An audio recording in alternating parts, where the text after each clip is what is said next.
Okay, so we mentioned state. Let's go over that. So far, we've only seen one way of updating the DOM, and that's with React DOM.render.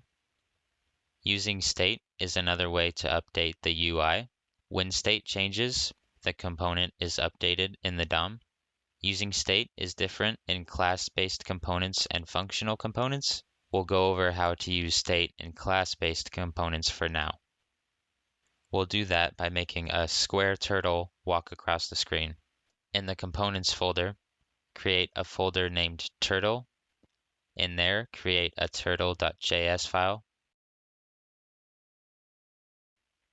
Import React and component from React. Create a class-based component named turtle.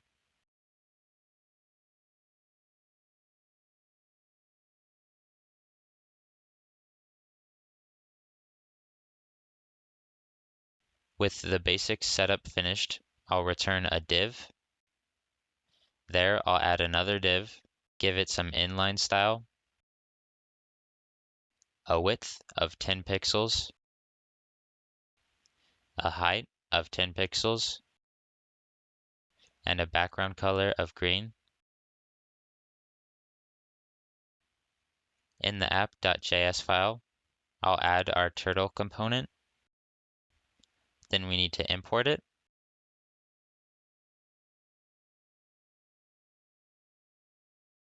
But first we need to export it because I forgot to do that part.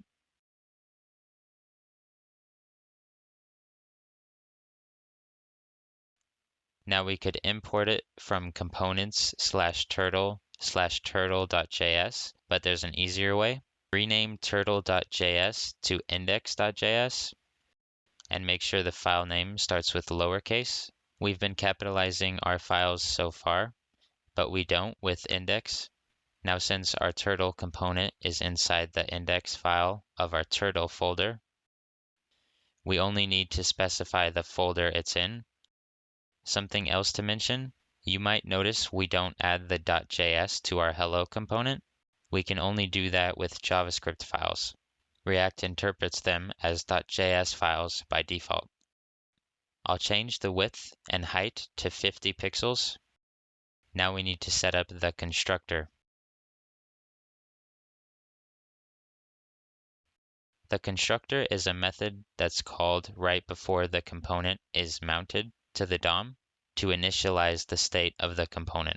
You must call super before anything else in the constructor and pass in props as an argument, or this.props will be undefined and we won't be able to access props.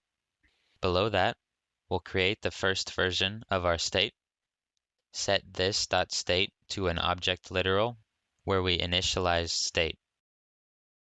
Set left to 0. That's creating state. We'll go into updating it in just a few seconds. Now to give our h2 some more inline styles. Set the position to absolute. Set top to 0. And now set left to this.state.left. Remember this. Now to continue, we need to go over the lifecycle of a component. When a component is first added to the DOM, this is what we call mounting. Once it's removed, that's called unmounting. We can make state changes throughout this process. To trigger an action when a component mounts, we use component.didMount. Call the component.didMount method, then open up some braces. Inside the body, set this.timer to the setInterval method. Now inside the setInterval, create an arrow function with the parentheses and arrow. Point it to this.moveTurtle. Add a comma, then the time interval. So we'll do this every 1 second or 1000 milliseconds. Now to create the moveTurtle function where we'll update our state. Inside the function body, call this.setState and pass in an object literal. We'll set left to this.state.left plus 1, so it's adding 1 every second. Next, we need to clear the interval. We'll do that when the component unmounts. Call the component will unmount method. In the body, call clear interval, then pass in this.timer. So now that we're done going over Lifecycle, I'll comment this out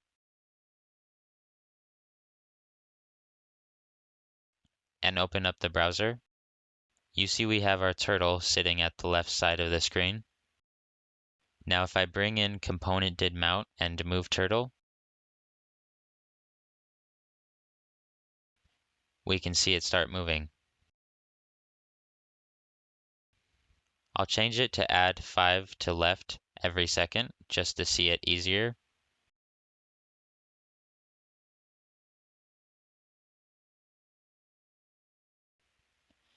Now to bring in the component will unmount to clear that interval. We can change the initial value to something else like 500, and the turtle will start further on the screen. So to recap, you initialize state in the constructor, and you have to call super first. You update state throughout the lifecycle of a component, and you do that with setState. When managing state, you want to keep it in the highest parent component in the tree. That way you can pass it down via props to any component you need. Okay, so we've covered a lot so far, but what about large collections of data? With the help of JSX, you can render lists easily in React. In the Components folder, create a list folder, create an index.js file,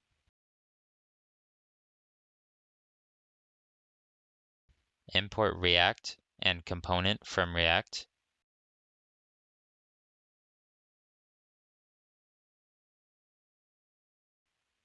create a class-based component named myList,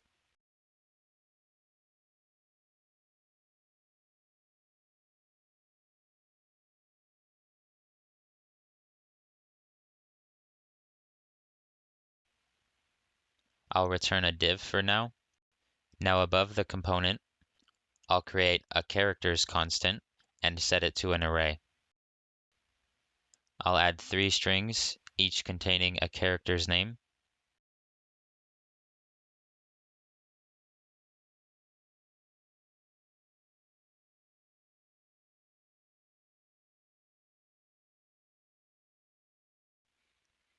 With that done, export myList as the default export so we don't forget.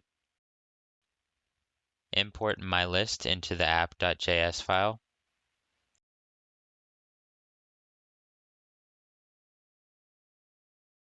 I'll rename the list folder to myList, so import myList from components/myList. Add it below the turtle component. Then go back to the myList index.js file. Inside the div, I'll insert some JSX. In the braces, pass the characters constant, add the .map JavaScript method.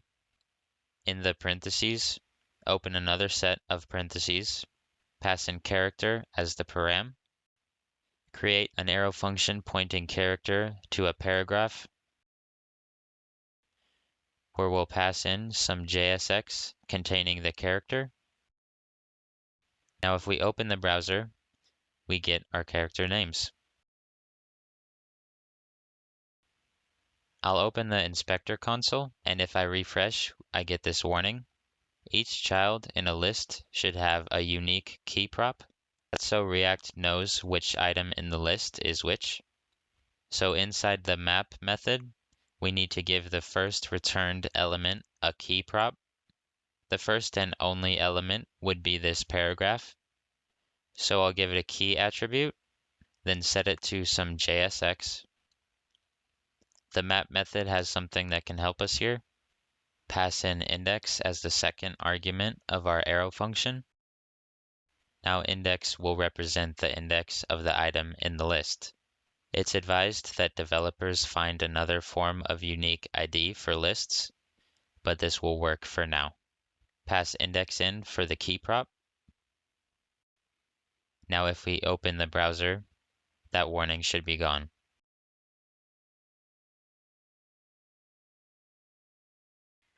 Let's talk about forms. In HTML, form elements usually manage their own state. With React, state is managed by the component, which is what we call being a controlled component. In the components folder, create a myForm folder, create an index.js file,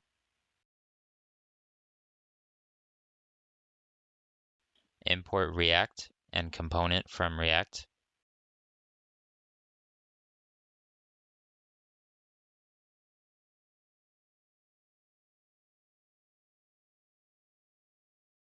create a class-based component named myForm,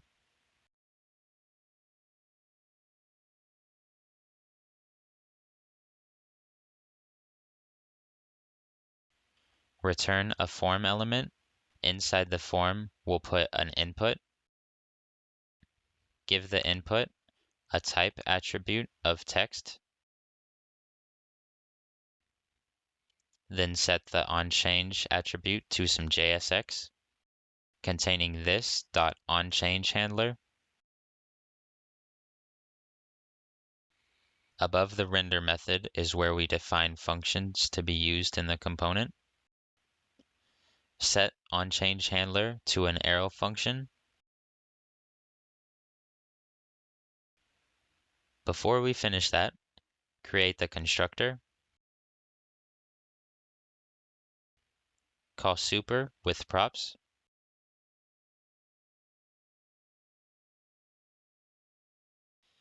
Then set this .state to an object where we initialize name as an empty string. Now back to the function. Pass in event as an argument.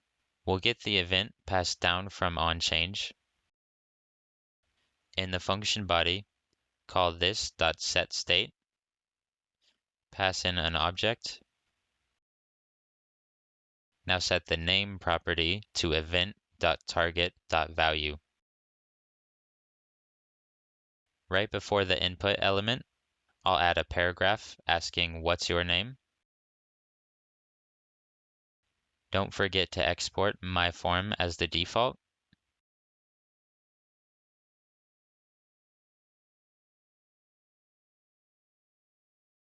Then import it into the app.js file.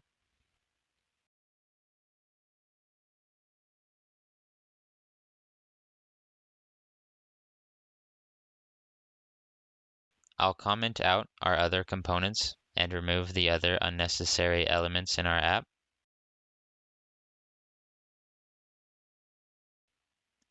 Now open it in the browser, and we have our myForm component with an input field. The state and input field will both update as you type. Now what if we want to welcome the user, but only if we know their name?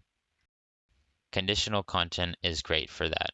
Rendering conditional content in React is the same as in JavaScript. You can use an if statement. You can use inline expressions like the conditional true-false operator and the double ampersand logical operator. If you want to hide a component based on some condition, return null. In our form component, right below the form, open some JSX braces, pass this.state.name, then a question mark. Next, you'll add what you want to display if it's true. I'll add a header 1 displaying hello with this.state.name inside some braces. After the true return, add a colon. What comes next is what's displayed if the expression returns false, so we return null. I'll show you in the browser. So once we have a value for this.state.name, the component is displayed. If we clear the field, the welcome message is gone. Now for the shorter version, With the logical operator, pass in what you want to check, then the double ampersand, then what you want to return if it evaluates to true. If it's false, it always returns null. The finished Git repository will be in the description if you need to compare code for any bugs. And that's it. Thanks for watching.